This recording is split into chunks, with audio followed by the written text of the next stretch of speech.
귀청을 찢는 듯한 나졸들의 호통소리와 함께 8명의 건장한 장정이 어깨에 메고 가는 거대하고 화려한 쌍교가 흙먼지를 거칠게 일으키며 장터 한복판에 위압적으로 등장했습니다. 가뭄으로 풀뿌리와 나무 껍질을 캐먹으며 연명하는 백성들의 앙상하고 비참한 모습과는 너무나도 대조적으로 가마 안에 비스듬히 누운 조사또는 기름진 얼굴로 여유롭게 부채질을 하고 있었습니다. 그는 땅바닥에 납작 엎드린 백성들의 굽은 등짝을 오만하고 경멸 어린 시선으로 굽어보며 자신의 권세를 한껏 만끽하고 있었습니다. 이 평안도 관찰사 조사또로 말할 것 같으면 겉으로는 사서삼경을 통달한 학식 높은 선비인 양위세를 부리나 그 뱃속은 탐욕과 무지로 가득 찬 전형적인 탐관오리였습니다. 백성들에게 억지로 꾸어준 황곡의 이자를 10배로 불려 착복하는 것은 예사였고 세금을 내지 못하는 가난한 농부들의 문전옥답을 강제로 빼앗아 자신의 재산을 불리는데 혈안이 되어 있었습니다.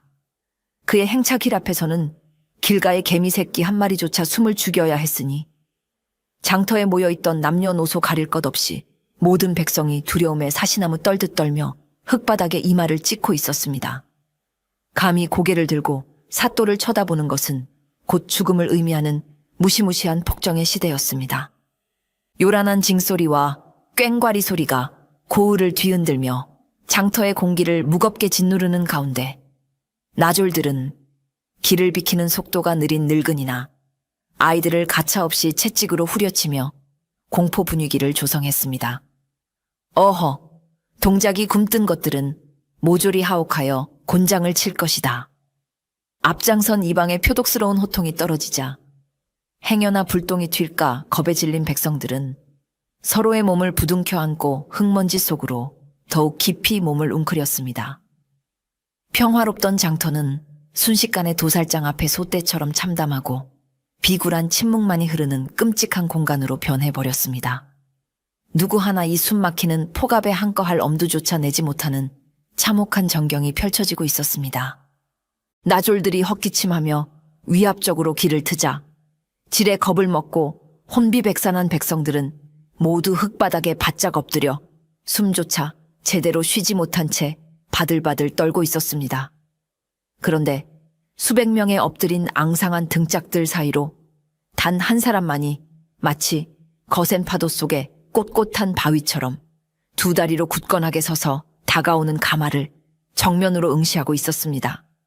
깎아머리에 날고해진 배적삼을 걸친 이제 갓 9살이나 되었을까 싶은 어린 꼬마 진우였습니다. 진우의 옷차림은 장터의 헐벗은 백성들과 다를 바 없이 남루하고 초라하였으나 그 조그만 어깨와 곧게 편 허리에서는 장정들을 능가하는 서슬, 퍼런 기백이 뿜어져 나오고 있었습니다. 가마를 호위하는 수십 명의 무장한 관군 행렬이 모래바람을 일으키며 턱 밑까지 다가왔음에도 불구하고 진우는 뒷짐을 단단히 진 채 눈 한 번 깜빡이지 않고 사또의 가마를 뚫어지게 노려보았습니다. 아이의 두 눈망울은 마치 한여름 밤하늘에 홀로 빛나는 북극성처럼 총명하고 예리한 광채를 내뿜으며 탐관오리의 부패한 뱃속을 낱낱이 꿰뚫어 보는 듯 했습니다.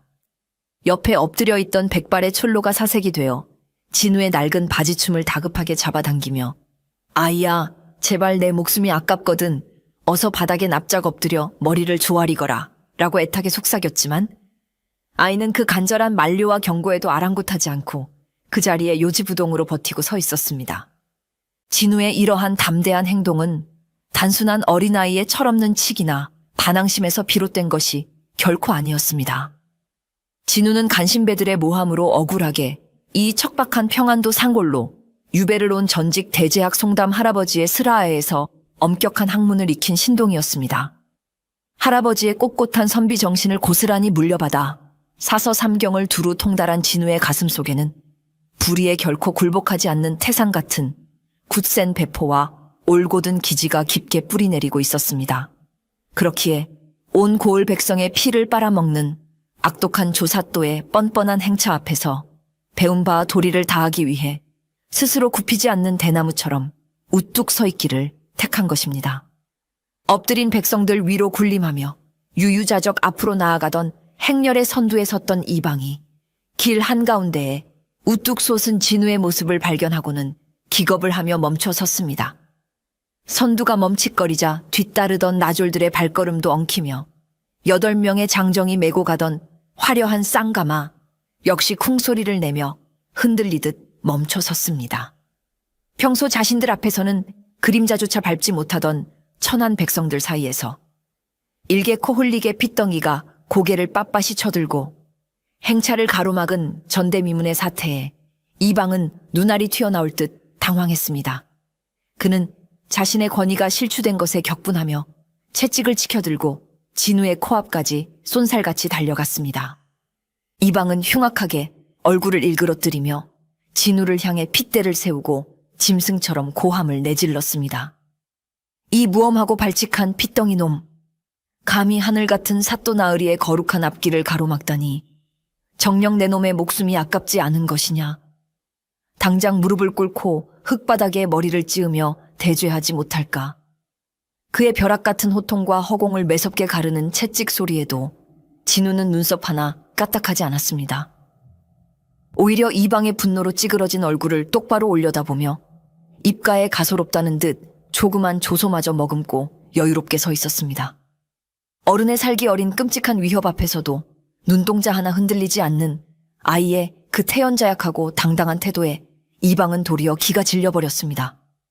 등줄기에 서늘한 식은땀이 끈적하게 흐르는 것을 느끼며 자신도 모르게 흠칫 뒷걸음질을 치고 말았습니다.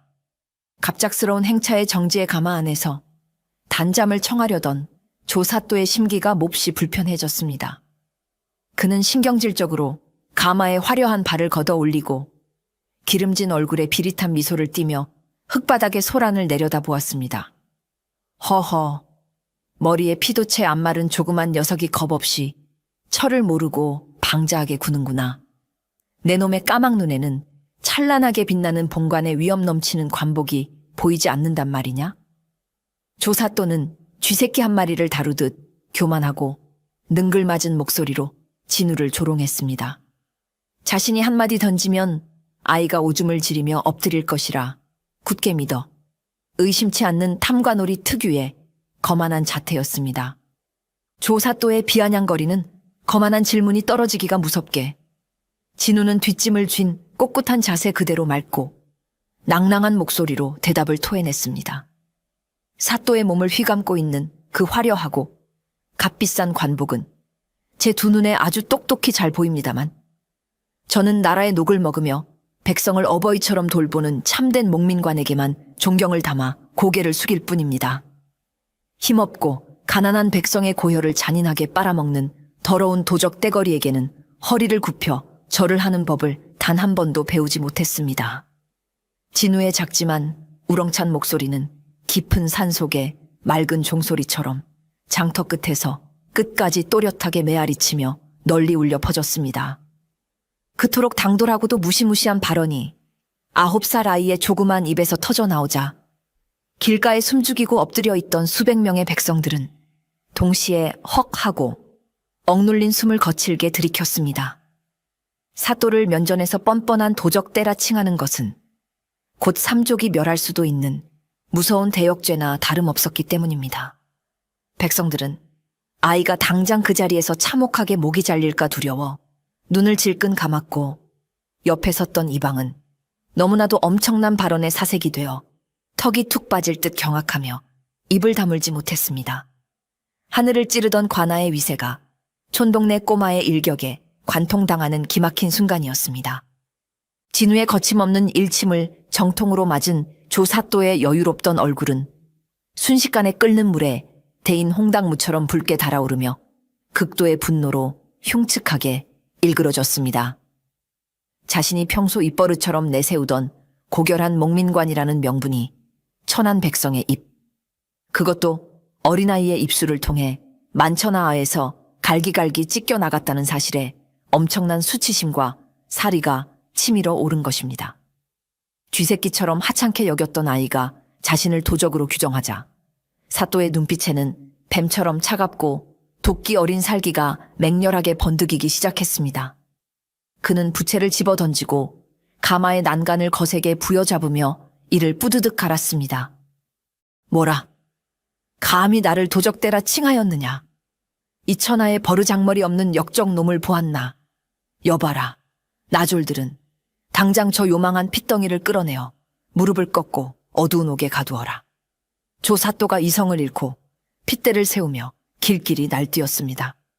그의 광기, 어린 호령이 떨어지기가 무섭게 덩치 큰 나졸 대여섯 명이 흉악한 표정으로 우르르 몰려와 진우의 얇은 팔을 거칠게 낚아채려 들었습니다.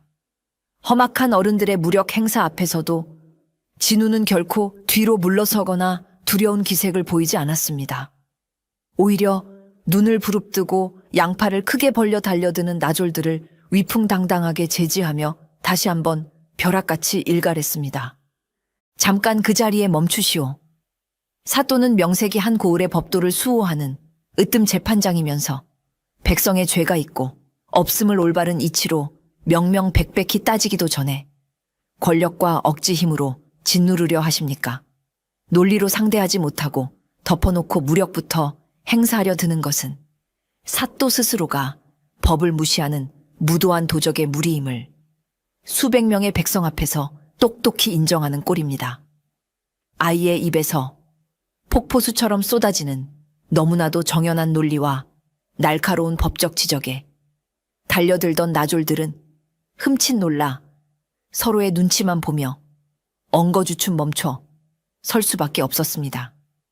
틀린 말이 단 한 군데도 없는 명쾌한 호통이 장터에 울려 퍼진 것입니다.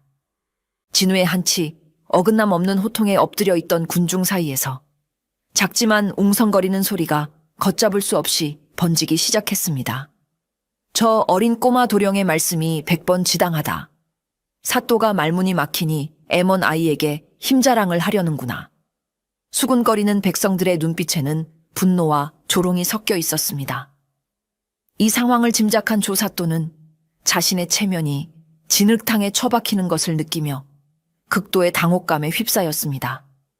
명색이 사대부 출신의 관찰사가 9살 아이의 말 한마디에 폭력을 쓴다면 영원한 조롱거리가 될 것이 뻔했습니다.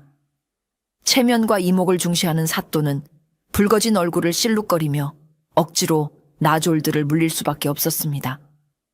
무지몽매한 폭군으로 몰려 만백성의 비웃음을 사는 것만은 죽기보다 싫었던 조사또는 어떻게든 이 치욕스러운 난국을 학문적 지식과 관리의 권위로 돌파해야만 했습니다. 그는 수많은 군중 앞에서 이 맹랑한 꼬마의 길을 논리로 완전히 꺾어 철저히 망신을 주고 자신의 잃어버린 체면을 되찾기로 독하게 결심했습니다. 헛기침을 거세게 하여 억지로 평정심을 되찾은 척 꾸민 사또는 가마에서 상체를 비스듬히 세우고 턱을 치켜들며 진우를 매섭게 내려다보았습니다. 오냐, 좋다. 내 놈이 어깨 너머로 서당 구경이나 조금 한 모양인데 어디 그 알량하고 요망한 혓바닥으로 본관이 왜 도적인지 완벽한 이치로 증명해 보거라. 사또는 뱀처럼 교활한 미소를 지으며 진우에게 빠져나갈 수 없는 끔찍한 조건을 내걸었습니다.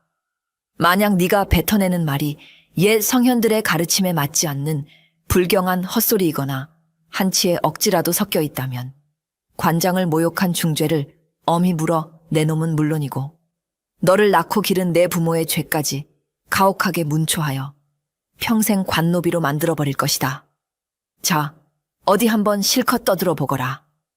이는 학문이 얕은 일반 백성이라면 그 자리에서 사색이 되어 바닥에 엎드려 용서를 빌게 만드는 잔인한 협박이었습니다.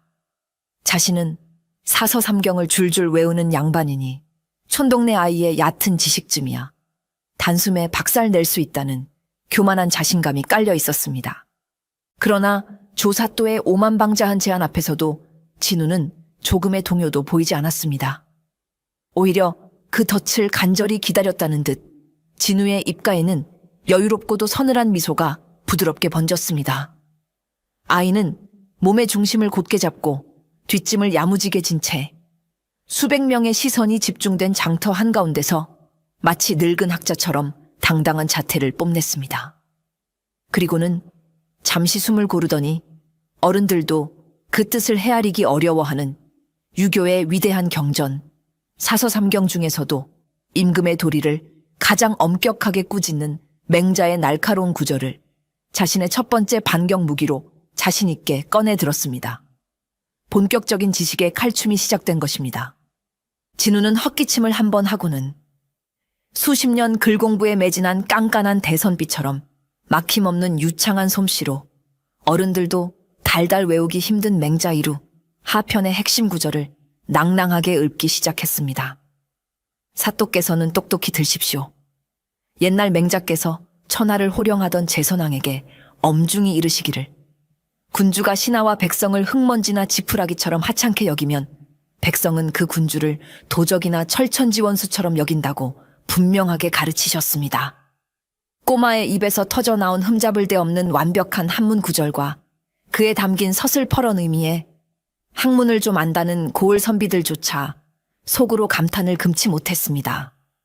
고전의 인용이 끝나기가 무섭게 진우는 그 위대한 성현의 가르침을 조사또의 극악무도한 악행에 날카롭게 대입하여 전곡을 찌르기 시작했습니다. 사또께서는 지난 극심한 흉년에 굶주린 백성들에게 억지로 거둔 황곡의 이자를 자그마치 10배로 불려 착복하셨고 기한 내에 세금을 내지 못한 가엾은 자들의 문전옥답을 강제로 빼앗아 사또의 사사로운 재산으로 삼으셨습니다. 이는 백성의 부모된 자가 백성의 고열을 짜내어 그들을 길가에 짓밟힌 지푸라기처럼 무참히 유린한 잔혹한 행위가 아니고 도대체 무엇이란 말입니까? 진우의 외침은 사또가 꽁꽁 숨기고 싶어 하던 치부를 낱낱이 발가벗겨 백일하에 드러내는 뼈아픈 고발장이었습니다. 진우는 조금의 흔들림도 없이 꼿꼿한 자세로 조사또를 응시하며 최후의 결론을 내뱉었습니다. 사또께서 먼저 백성을 지푸라기 취급하며 잔인하게 버리셨으니 핍박받는 백성인 제 눈의 사또가 천하의 원수요 흉악한 도적으로 보이는 것은 옛 성현의 가르침에 단 한치의 어긋남이 없는 지극히 당연한 이치입니다. 어찌 제가 틀린 말을 하였다고 억지를 부리며 벌을 주려 하십니까? 완벽하게 짜인 논리와 명분, 그리고 대성현 맹자의 권위까지 더해진 엎어버릴 수 없는 절대적인 공격 앞에 조사또는 말문이 턱 막히고 말았습니다. 하얗게 질린 사또는 반박할 말을 찾지 못한 채 입만 뻐끔거릴 뿐 굴욕감에 몸을 부들부들 떨었습니다. 조사또가 맹자의 압도적인 논리에 짓눌려 꿀먹은 벙어리가 되자 옆에서 눈치를 살피던 이방이 사또에게 아부하여 점수를 딸 절호의 기회라 단단히 착각하고 경박하게 끼어들었습니다. 평소 주막에서 귀동냥으로 주워들은 얄팍한 한자 지식이 전부였던 이방은 헛기침을 크게 하며 진우를 향해 손가락질을 해댔습니다.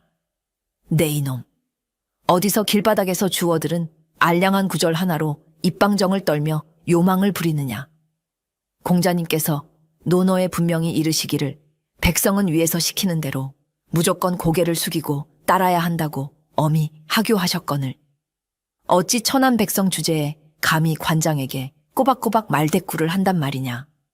이방의 천박하고 어설픈 학문적 훈계에 진우는 참을 수 없다는 듯 크게 코웃음을 치며 불쌍한 사람을 보듯 그를 쳐다보았습니다. 아이고, 이방 아저씨. 방금 읊으신 논어, 태백편에 민가사유지, 불가사지지를 그리도 무식하고 천박하게 해석하시다니 참으로 한심하십니다. 그 구절은 백성을 돼지나 소처럼 억압하고 무지하게 만들어 강제로 부리라는 뜻이 결단코 아닙니다. 백성들이 자연스럽게 올바른 도로서 자발적으로 따르게 정치해야 한다는 깊고 훌륭한 덕치의 가르침입니다. 책을 겉핥기로 거꾸로 읽으셨으니 그 모양 그 꼴로 권력에 아부나 떠는 짓을 서슴지 않는 것입니다. 진우의 속사포 같은 정확한 경전 해석과 날카로운 일침에 이방의 얼굴은 끓는 물에 들어간 낙지처럼 수치심으로 벌겋게 달아올라 터질 지경이 되었습니다.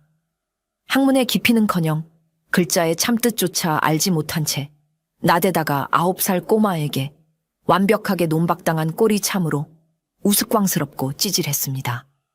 엎드려 있던 백성들과 군중 속에 조용히 숨어있던 고을 선비들 사이에서 마침내 크크거리는 참을 수 없는 비웃음이 봇물 터지듯 새어나오기 시작했습니다. 이방은 쥐구멍에라도 숨고 싶은 심정으로 사또의 등 뒤로 슬그머니 꼬리를 내리고 숨어버렸고, 조사또의 체면은 이방의 어설픈 참패 탓에 더욱 깊은 진흙탕 수렁으로 처박히고 말았습니다.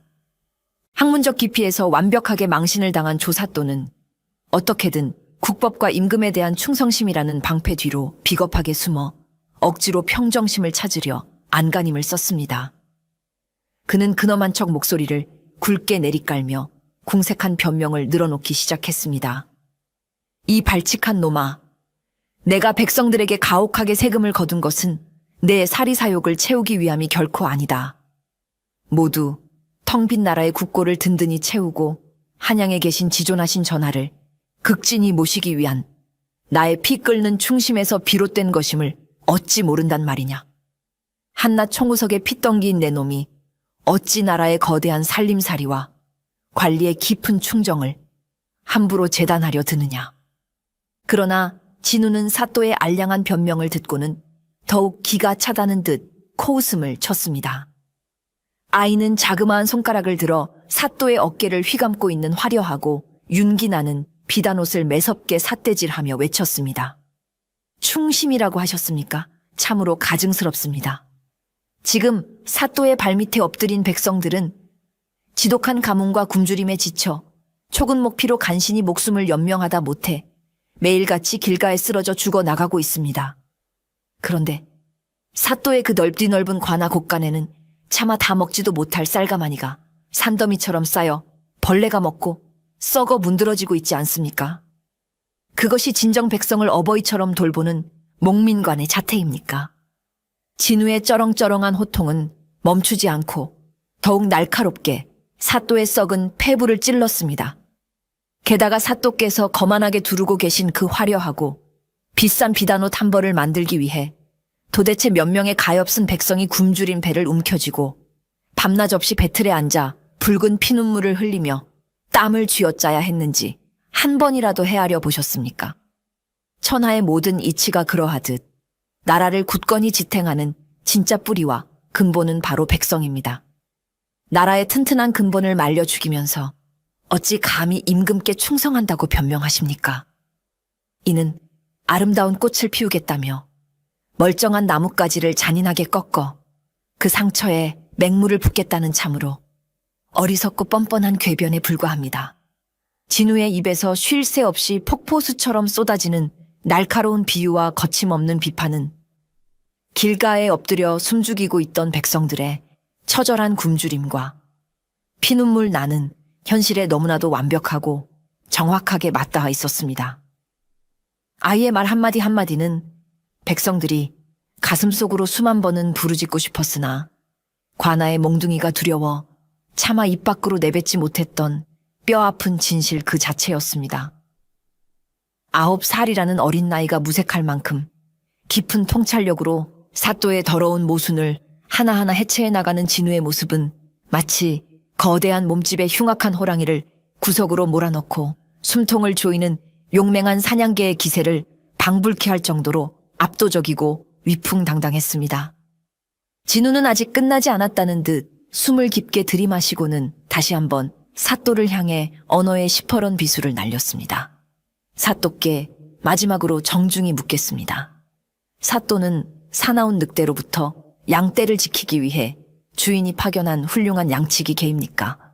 아니면 밤사이 몰래 양을 물어 죽이는 잔인하고 굶주린 승냥입니까?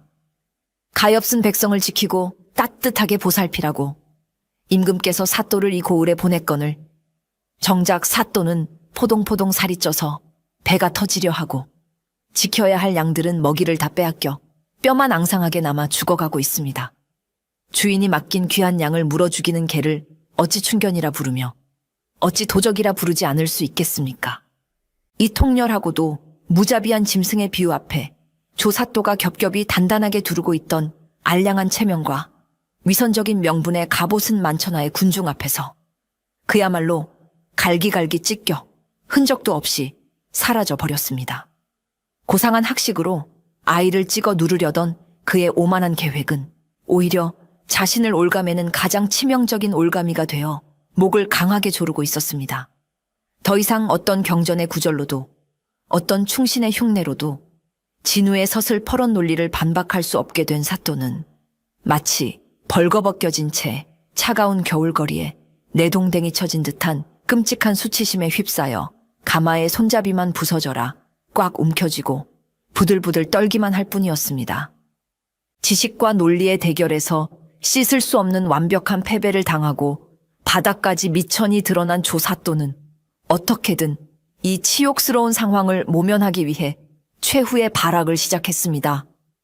학문으로 아이를 이길 수 없음을 뼈저리게 깨달은 그는 조선 사회를 지탱하는 가장 원초적이고 절대적인 윤리규범인 장유유서라는 권위적인 틀을 끌어와 아이의 숨통을 올가매려 들었습니다.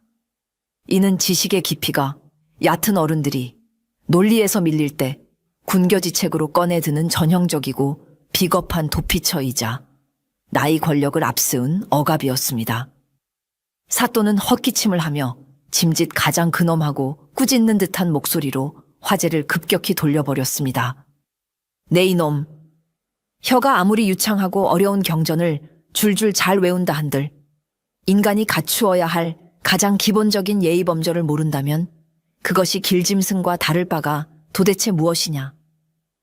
아무리 내가 밉고 내 정치가 내 좁은 소견에 마음에 들지 않는다 하여도 나는 너보다 까마득히 나이가 많은 윗사람이자 한 고을을 다스리는 어버이다. 까마득한 어른 앞에서는 마땅히 두 무릎을 꿇고 고개를 조아려 깍듯하게 예의를 갖추는 것이 이 나라 조선에 흔들리지 않는 근본 법도이거늘 어찌 새파랗게 어린 핏덩이가 감히 어른을 향해 눈을 부라리며 이토록 버릇없고 오만방자하게 구느냐. 사또의 이러한 억지스러운 꾸짖음은 어떻게든 진우를 버릇없고 폐륜적인 어린아이라는 굴레에 가두어 군중들의 지지를 차단하고 자신의 상처 입은 권위를 억지로라도 세워보려는 얄팍하고 졸렬한 수작이었습니다. 그는 아이가 예의를 차리며 고개를 숙이는 순간 자신이 이 싸움에서 최종적으로 승리한 양 포장하여 행차를 계속 이어나갈 교활한 속셈을 품고 있었습니다. 사또의 압박 섞인 목소리에 주변의 늙은 촌장들도 내심 고개를 끄덕이며 진우가 너무 심하게 어른을 몰아붙인 것은 아닌지 우려스러운 눈빛으로 아이의 작은 등을 초조하게 바라보았습니다. 어른의 나이 권력 앞에 꼬마가 굴복할 것인지 모두가 숨을 죽였습니다. 그러나 진우는 사또의 얄팍하고 비겁한 나이 타령 앞에서도 한치의 물러섬이나 주눅들미 없었습니다. 오히려 아이는 허리를 더욱 꼿꼿이 세우고 두 주먹을 야무지게 꽉 쥔 채 어른들의 부조리한 질서를 정면으로 부수어버리는 진정한 학자의 기백으로 사또의 눈을 꿰뚫어 보며 반박했습니다. 사또께서는 세월이 흘러 밥수를 많이 넘겼다고 하여 저절로 존경받는 어른이 된다고 착각하십니까? 나이만 허송세월로 먹어 주름이 늘었다고 모두가 진정한 어른이 되는 것은 결단코 아닙니다. 가난하고 굶주린 백성을 내 자식처럼 품어주고 보듬어주는 넓고 깊은 덕을 갖추어야 비로소 진정한 어른이자 존경받는 목민관으로 우러러볼 수 있는 것입니다. 진우의 또랑또랑한 목소리에는 티끌만한 타협의 여지조차 없었습니다. 사또께서는 수십 년의 세월을 살면서 오직 짐승 같은 탐욕으로 자신의 기름진 배만 불려오셨으니 맛있는 사탕을 뺏기지 않으려 욕심을 부리는 나이만 먹은 철없는 어린아이와 도대체 무엇이 다르단 말입니까? 어른의 자격을 스스로 시궁창에 내다버린 자아에게 단지 나이가 많다는 이유 하나만으로 억지 존경을 바치라 강요하시는 것은 속이 텅 빈 깡통에 절을 하라는 것과 같은 우스꽝스러운 일입니다. 덕이 씻은 듯이 메마른 머리에 그저 화려한 관모 하나를 얹었었다고 해서 제가 그 빈 껍데기에 고개를 숙여 절을 할 이유는 털끝만큼도 없습니다. 진우의 이 맹렬하고도 뼈 때리는 일갈은 조선사회의 엄격한 신분제와 장유유서의 모순마저 거침없이 뛰어넘는 인간의 진정한 가치가 오직 덕에 있다는 위대한 진리의 선포와도 같았습니다. 사또가 무기로 삼았던 나이와 관직이라는 거대한 방패는 아이가 내리친 진실과 도덕이라는 무거운 철퇴 앞에서 산산조각이 나며 박살나 버렸습니다. 겉모습만 어른일 뿐 속은 텅 빈 탐관오리의 비참한 민낯이 백성들 앞에서 적나라하게 까발려지자 사또는 끓어오르는 수치심과 모멸감에 호흡이 가빠지며 두 눈이 뒤집힐 듯한 심한 충격에 빠지고 말았습니다. 9살 아이의 순수한 지혜가 권력자의 더러운 위선을 완벽하게 박살낸 것입니다. 진우의 쩌렁쩌렁하고도 감동적인 외침이 허공을 매섭게 가르고 끝나자 길가에 바짝 엎드려 흙바닥에 코를 박고 쥐죽은 듯 숨죽이고 있던 수백 명의 백성들 사이에서 조그만 웅성거림의 파도가 서서히 일기 시작했습니다. 처음에는 관아의 매질이 두려워 모기 소리만 하게 속삭이던 목소리들이 진우의 불굴의 용기에 감화되어 점차 또렷하고 강렬한 공명으로 번져갔습니다. 아이고, 저 어린 꼬마 도령의 말씀이 구구절절 100번 지당하지 않은가? 맞다 맞아. 우리가 지금까지 짐승만도 못한 더러운 도둑놈의 껍데기에 머리를 조아리고 헛된 절을 하고 있었구나. 수십 년간 억눌려 있던 백성들의 멍든 가슴 속에 진우가 던진 작은 불씨가 거대한 산불처럼 타오르기 시작한 것입니다. 그 누구도 감히 탐관오리를 향해 고개를 들지 못하던 공포의 장터에서 백성들 한 명 한 명이 흙먼지를 털어내며 천천히 고개를 들고 일어서기 시작했습니다. 굶주림에 허리가 굽은 노인도, 갓난아이를 업은 여인도, 힘없는 농부들도 더 이상 땅바닥을 보지 않고 화려한 사또의 쌍교를 향해 불타는 시선을 던졌습니다. 항상 매질에 질의 겁을 먹고 초점 없이 흔들리던 그들의 눈빛이 점차 사또를 향한 매서운 분노와 뜨거운 적개심으로 단단하게 변해갔습니다. 핏덩이 아이가 목숨을 걸고 불의에 맞서는 모습을 직접 두 눈으로 목격한 백성들은 자신들의 비겁하고 순종적이었던 태도를 뼈저리게 부끄러워하며 내면의 두려움을 털어내고 있었습니다. 흙바닥에 엎드려 있던 수백 명의 군중이 서서히 몸을 일으켜 세워 침묵에 거대한 압박을 가해오자 장터의 공기는 일촉즉발에 터질 듯한 긴장감으로 팽팽하게 당겨졌습니다. 백성들은 각자 손에 쥐고 있던 낫이나 지게 작대기, 심지어 부러진 나뭇가지라도 꽉 움켜쥐며 무언의 강렬한 항쟁을 온몸으로 선포하고 있었습니다. 진우라는 아주 작고 연약한 꼬마의 티 없는 용기가 권력의 무자비한 폭압에 짓눌려 체념한 채 죽어가던 수많은 민중의 심장을 깨워 거대한 정의의 물결을 만들어낸 것입니다. 홀로 외롭게 서 있던 아이의 곁으로 하나둘 사람들이 굳건한 바위처럼 모여들며 거만했던 사또의 행렬은 어느새 분노한 백성들의 인간 장벽에 완전히 포위당하고 말았습니다.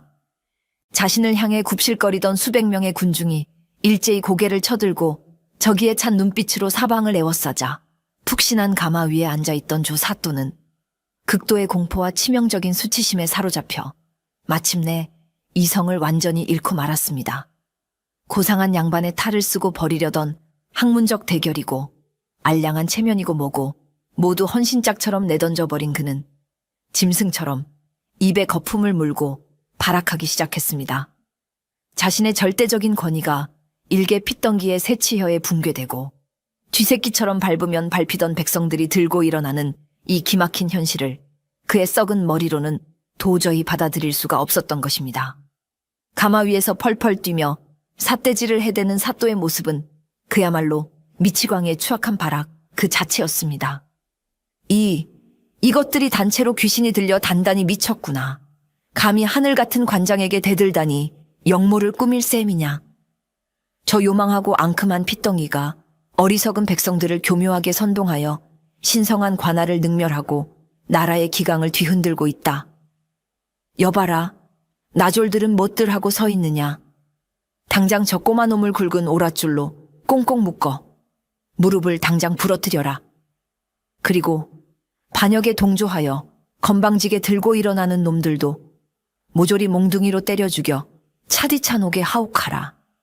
사또의 이성을 잃은 광기 어린 폭력적인 명령이 장터에 섬뜩하게 울려 퍼졌습니다. 억지 힘으로라도 이 상황을 무자비하게 억누르지 않으면 자신이 백성들에게 찢겨 죽을지도 모른다는 극심한 불안감이 낳은 처절한 발악이었습니다. 사또의 서슬 퍼런 명령이 떨어지자 행렬을 호위하던 덩치 큰 나졸들이 흠칫 놀라면서도 어쩔 수 없이 굵은 오랏줄과 육모방망이를 치켜들고 진우를 향해 살기등등한 표정으로 좁은 포위망을 형성하며 옥죄어 오기 시작했습니다. 힘없는 어린아이 하나를 잡기 위해 수십 명의 건장한 어른들이 무기를 들고 달려드는 비겁하고도 끔찍한 광경이 펼쳐졌습니다. 백성들은 겁에 질려 웅성거리면서도 진우를 보호하려 발을 구르며 안타까워했고 이방은 사또의 권세가 다시 살아나는 줄 알고 그 뒤에서 얄밉게 웃음을 흘리며 나졸들을 재촉했습니다. 진우의 얇은 목숨이 금방이라도 무자비한 권력의 폭력 앞에 꺾여버릴 듯한 절체절명의 끔찍한 위기가 코앞까지 닥쳐왔습니다. 나졸들이 거칠게 던지는 굵은 오랏줄이 진우의 가녀린 몸통을 향해 날아들려는 일촉즉발의 찰나, 진우는 두려움에 떨어 뒷걸음질 치기는커녕 오히려 불을 뿜는 듯한 두 눈을 부릅뜨고 나졸들을 향해 한 걸음 성큼 다가가며 우렁찬 사자우를 토해냈습니다. 무기를 들고 다가오는 자들은 모두 제자리에 멈춰서서 내 말을 똑똑히 들으라. 너희들은 사또가 부리는 맹목적인 사냥 계획이 이전에 이 척박한 조선 땅에서 땀 흘려 살아가는 같은 백성이며 누군가의 늙은 부모를 모시는 귀한 아들들이자 처자식을 거느린 불쌍한 가장들이 아니더냐.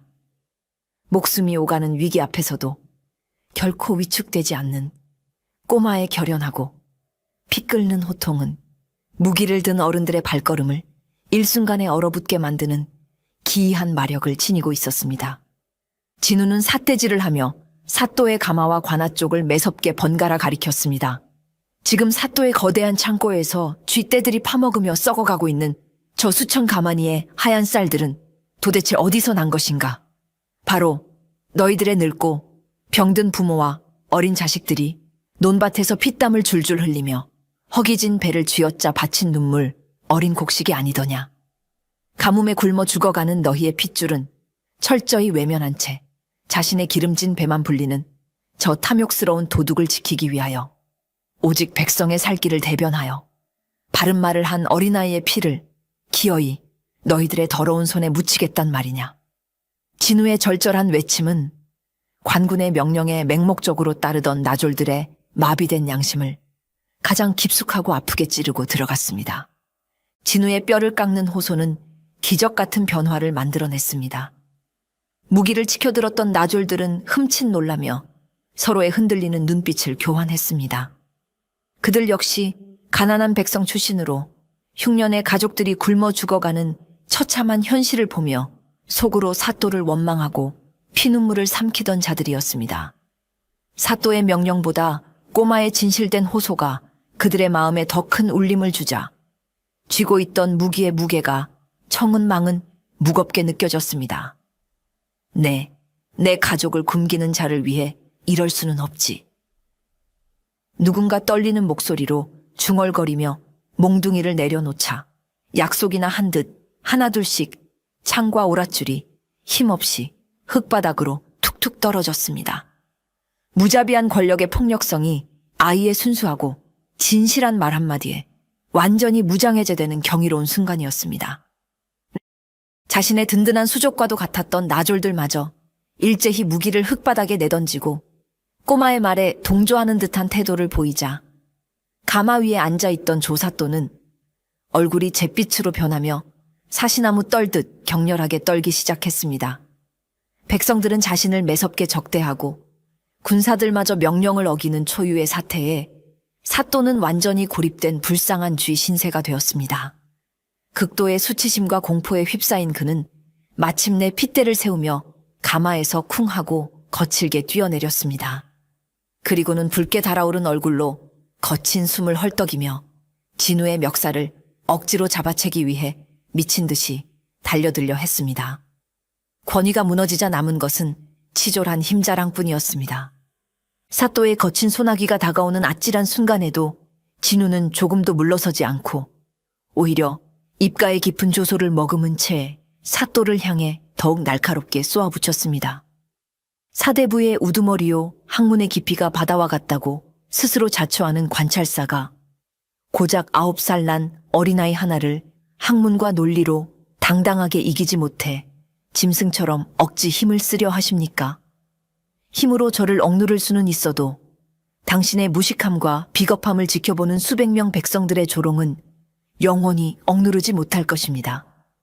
정녕 당신이 진정한 학식을 갖춘 조선의 선비요 관리라면 비겁한 포박이 아닌 오직 북과 입으로 저와 공명정대한 승부를 내십시오.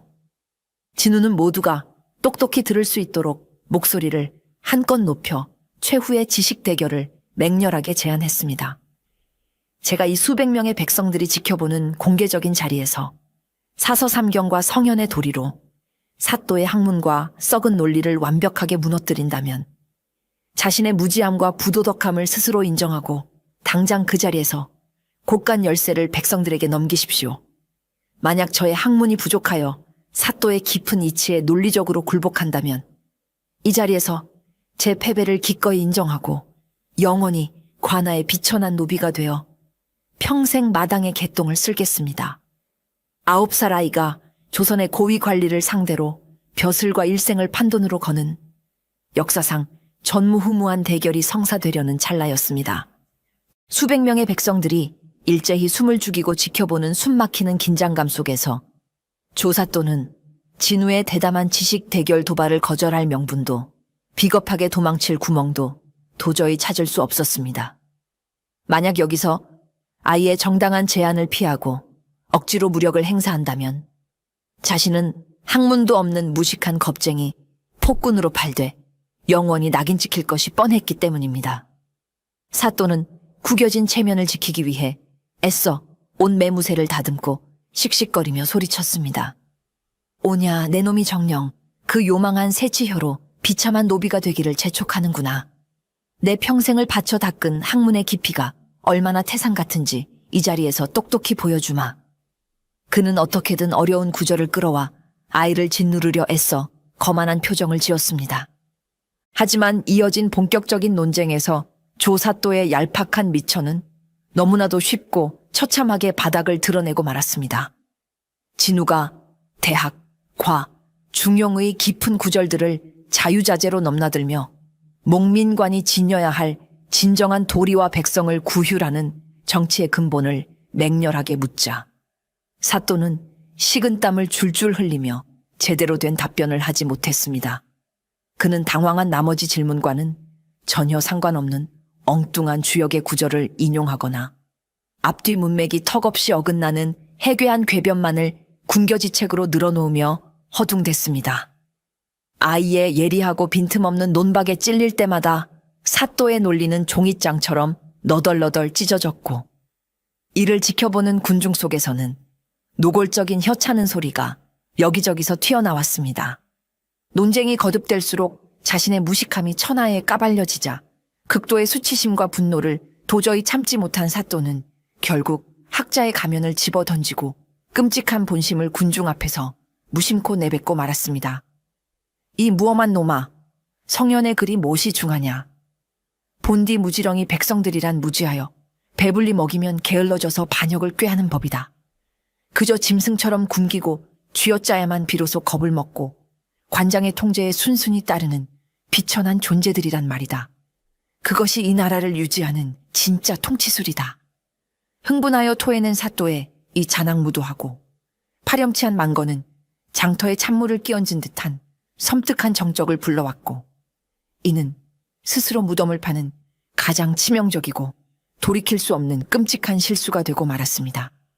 백성을 한낱 짐승 취급하며 가혹하게 쥐어짜는 것이 당연하다는 사또의 끔찍한 만건이 장터에 울려 퍼지자 그동안 관아의 무자비한 보복이 두려워 군중 속에 몸을 숨기고 침묵하던 고을의 지식인들과 촌장들의 인내심이 마침내 임계점을 넘어 장렬하게 폭발하고 말았습니다. 평생을 글공부에 매진했던 늙은 선비 하나가 덜덜 떨리는 지팡이를 짚고 군중의 맨 앞으로 성큼 걸어 나오며 피를 토하듯 분노의 일가를 내질렀습니다. 오호 통제라, 백성을 짐승만도 못하게 여기며 착취를 정당화하는 저런 흉악한 금수만도 못한 무지한 자가 어찌 우리 고을을 다스리는 사또란 말인가. 9살 아이의 깊은 학문과 올곧은 심지의 절반만도 못한 자가 관복을 더럽히고 있으니 하늘이 노할 일이다. 촌장의 용기 있는 외침을 시작으로 숨죽이던 고을의 유생들과 평범한 백성들이 약속이나 한 듯 일제히 봇물 터지듯 밖으로 쏟아져 나오기 시작했습니다. 그들은 더 이상 사또의 권력을 두려워하지 않았고 진우의 작지만 든든한 등 뒤로 겹겹이 모여들어 사방을 굳건하게 에워싸며 썩은 관찰사를 향해 거센 규탄의 목소리를 높였습니다. 물러가라. 백성을 잡아먹는 도적놈은 당장 관모를 벗어라. 수백 명의 성난 민심이 뿜어내는 거대한 함성과 분노의 파도는 탐관오리의 오만함을 단숨에 휩쓸어 버릴 만큼 강력하고 무시무시했습니다. 권력의 꼭대기에서 백성을 깔보던 조사또는 걷잡을 수 없이 폭발하는 민중의 맹렬한 기세에 완전히 짓눌려 흙바닥에 주저앉은 채 넋을 잃고 부들부들 떨기만 했습니다. 백성들의 뜨거운 분노가 활화산처럼 끓어오르는 가운데 진우는 이방이 떨어뜨린 붓과 먹을 주워 들고 길가에 펼쳐진 넓은 무명천 위에 그 자리에서 엎드려 무언가를 맹렬하게 써 내려가기 시작했습니다. 그것은 조사또가 저지른 극악무도한 수탈과 만천하 앞에서 뱉어낸 잔인한 망건들을 낱낱이 고발하고 그의 파직을 강력히 청원하는 백성들의 피눈물이 담긴 상소문이었습니다. 진우의 유려하고 힘찬 필치로 완성된 명문장 위에 고을의 선비들과 수백 명의 억울한 백성들이 다투어 몰려들어 자신들의 손가락을 깨물어 피로 지장을 찍거나 이름을 적으며 서명했습니다. 붉은 지장으로 가득 찬 이 거대한 만인소는 사또의 숨통을 영원히 끊어버릴 가장 강력하고 거부할 수 없는 민심의 거대한 심판장이 되었습니다. 걷잡을 수 없는 백성들의 거센 기세와 피 묻은 만인소의 압박에 완전히 짓눌려 영혼이 빠져나간 듯 주저앉은 사또를 뒤로 한 채 만인소의 서명을 마친 고을의 가장 나이 지긋한 원로 선비가 감격스러운 눈물을 훔치며 진우의 앞으로 조심스레 다가갔습니다. 그는 이 작은 핏덩이가 보여준 경이로운 기적에 깊이 탐복하며 존경을 담아 아이에게 정중히 물었습니다. 아이야, 너는 참으로 하늘이 내린 기재로다. 네가 오늘 보여준 그 넓고 깊은 학문의 이치와 흉악한 권력 앞에서도 추호도 흔들리지 않는 그 태산 같은 선비의 기계는 필시 평범한 이에게서 배운 것이 아닐 터. 도대체 이 척박하고 가난한 시골 구석에서 너를 이토록 훌륭한 군자로 가르치고 길러내신 위대한 스승님이 누구시란 말이냐. 원로 선비의 간절한 물음에 장터의 모든 백성들이 숨을 죽이고 진우의 입술을 주목했습니다. 진우는 소매로 이마의 땀을 닦아낸 뒤 자신이 입고 있던 남루한 낡은 배적삼의 옷깃을 반듯하게 여미고 하늘을 향해 두 손을 모아 공손히 큰 예를 표했습니다. 그리고는 온 군중이 똑똑히 들을 수 있도록 맑고 낭랑한 목소리로 자랑스럽게 대답했습니다. 저를 바른 길로 인도해 주신 하나뿐인 스승님은 간신배들의 흉악한 모함에 빠져 이 척박하고 추운 산골 땅으로 억울하게 유배를 놓으신 조선의 전 대제학이신 송담 할아버님이십니다. 저는 그분의 못난 손자 진우라 하옵니다. 그 거대한 이름이 호명되는 순간 장터에는 벼락이 내리친 듯 엄청난 충격과 경탄의 탄성이 터져 나왔습니다. 송담 대감이라는 세 글자는 단순한 벼슬아치의 이름이 아니었습니다. 그는 당대 조선 팔도의 모든 학자와 선비들이 구름처럼 우러러보며 존경에 마지 않던 불의와 절대 타협하지 않는 가장 꼿꼿하고 위대한 참된 학문의 상징이었습니다. 억울하게 유배당의 흔적도 없이 쓸쓸히 죽은 줄로만 알았던 그 위대한 충신의 붉은 피와 올곧은 항맥이 이 척박한 시골 땅에서 호랑이 같은 기상을 품은 어린 꼬마아이에게 고스란히 이어져 탐관오리의 숨통을 끊어놓았던 것입니다. 그 무시무시한 이름을 듣는 순간 조사또는 자신이 함부로 짓밟으려 건드린 것이 단순한 시골 핏덩이가 아니라 조선 항맥의 가장 거대하고 신성한 뿌리였음을 뼈저리게 깨닫고는 입에 하얀 거품을 물고 두 눈을 뒤집으며 그 자리에서 뻣뻣하게 혼절하고 말았습니다. 조사또가 거품을 물고 흉하게 기절해버리자 억눌렸던 백성들은 마침내 통쾌한 함성을 지르며 폭발하는 기쁨을 만끽했습니다. 진우와 백성들은 힘을 합쳐 혼절한 사또와 덜덜 떠는 이방을 밧줄로 꽁꽁 묶어 그들이 백성을 가두던 관아의 춥고 더러운 빈 옥사에 직접 가두어 버렸습니다. 그리고 진우는 옥에 갇힌 사또의 허리춤에서 관아의 커다란 곡간 열쇠 꾸러미를 당당하게 빼앗아 쥐고는 수백 명의 굶주린 백성들을 이끌고 관아의 마당으로 씩씩하게 향했습니다. 진우가 녹슨 자물쇠를 열고 거대한 곳간문을 활짝 열어젖히자 그 안에는 썩어가는 쌀가마니와 백성들에게서 수탈한 귀한 곡식들이 산더미처럼 쌓여 있었습니다. 백성들은 눈물을 흘리며 곡식을 나누어 가졌고 오랜만에 고을에는 따뜻한 밥 짓는 냄새가 가득 피어올랐습니다.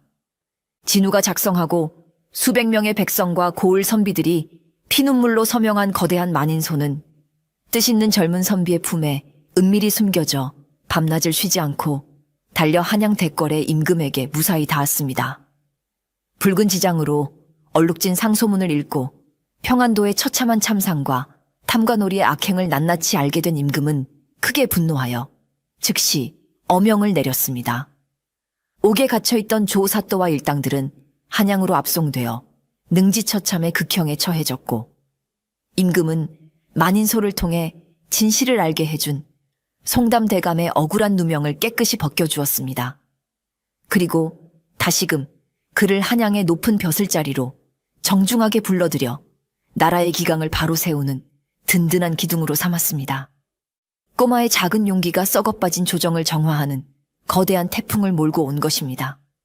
화려한 암행어사나 외부의 강력한 구원자 없이 오직 어린 꼬마의 순수한 지혜와 굽히지 않는 용기가 수백 명의 핍박받던 백성들을 깨우고 그들 스스로의 힘으로 악을 물리친 이 기적 같은 사건은 조선 팔도를 뒤흔들었습니다.